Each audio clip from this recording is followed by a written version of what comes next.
আসসালামু আলাইকুম প্রিয় দর্শক। প্রায় প্রতিদিনই আসর নামাজের পরে আমি স্কিন রিলেটেড বিভিন্ন সমস্যা নিয়ে কথা বলার চেষ্টা করি। অ্যাডভান্স টেকনোলজি নিয়ে কথা বলার চেষ্টা করি। আজকের বিষয় রোজাসিয়া। আমরা মুখমণ্ডলটা দেখি একেবারে লাল হয়ে গেছে, লাল দাগ, মুখে লাল দাগ বা রোজাসিয়া।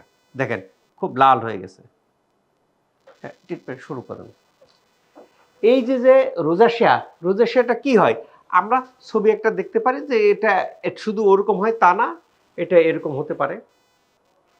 মুখের মধ্যে ইনফেকশন দেখা যায়, থিকেনিং হয়ে যায় স্কিন, এভাবে থাকতে পারে।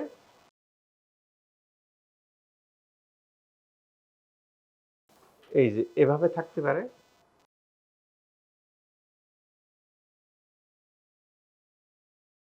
আমরা পাশাপাশি দেখি যে আমাদের এক্সপার্ট যে তাদেরকে ট্রিটমেন্ট অ্যাডভান্স টেকনোলজির মাধ্যমে ট্রিটমেন্ট দিচ্ছেন।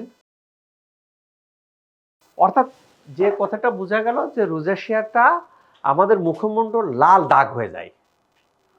লাল দাগ হয়ে গেলে কি অনেকটা একনির সাথে বা ব্রণের সাথে একে মিশাই ফেলতে পারেন। স্কিনটা থিকেনিং হয়ে যায়। স্কিনের কি করে, স্কিনের মধ্যে অনেক সময় পাস্টুল ইনফ্লামেশন থাকে, ইনফেক্টেড থাকে।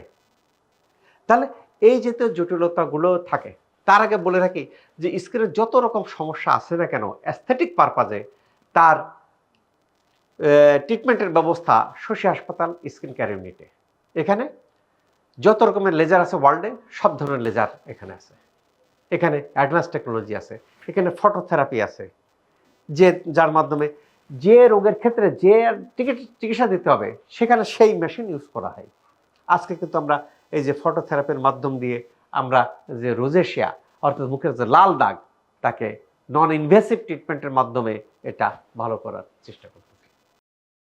কাজেই আমাদের ত্বকে যখন এটা দেখতে পাওয়া যায়, এটা সাধারণত জেনেটিক্যালি কারণ হতে পারে।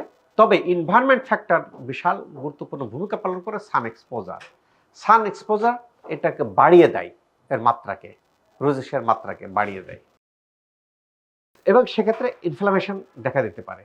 তাহলে এর হাত থেকে আমি কিভাবে রক্ষা পাবো? স্যার বুঝলাম এটা। এর হাত থেকে রক্ষা পাওয়ার জন্য আইপিএল আইপিএল লেজার ইউজ করা যেতে পারে, ফটোথেরাপি ইউজ করা যেতে পারে, আকুপাঞ্চার ইউজ করা যেতে পারে, ওজন থেরাপি ইউজ করা যেতে পারে। কাজে কার ক্ষেত্রে কোনটা প্রযোজ্য সেটা এক্সপার্ট জানেন। এক্সপার্টের মাধ্যমে যদি আমরা এই ট্রিটমেন্টগুলো নিই, এখান থেকে বেরিয়ে আসতে পারবো। কাজে ত্বকের যে কোনো সমস্যার জন্য শশী হাসপাতালের স্কিন কেয়ার ইউনিটে নিচের নাম্বারে ফোন দিয়ে আসার জন্য অনুরোধ করা হলো। আল্লাহ তাআলা আমাদের সবার ত্বককে ভালো রাখুক এই প্রত্যাশায়। ডাক্তার সুবীর ইসলাম।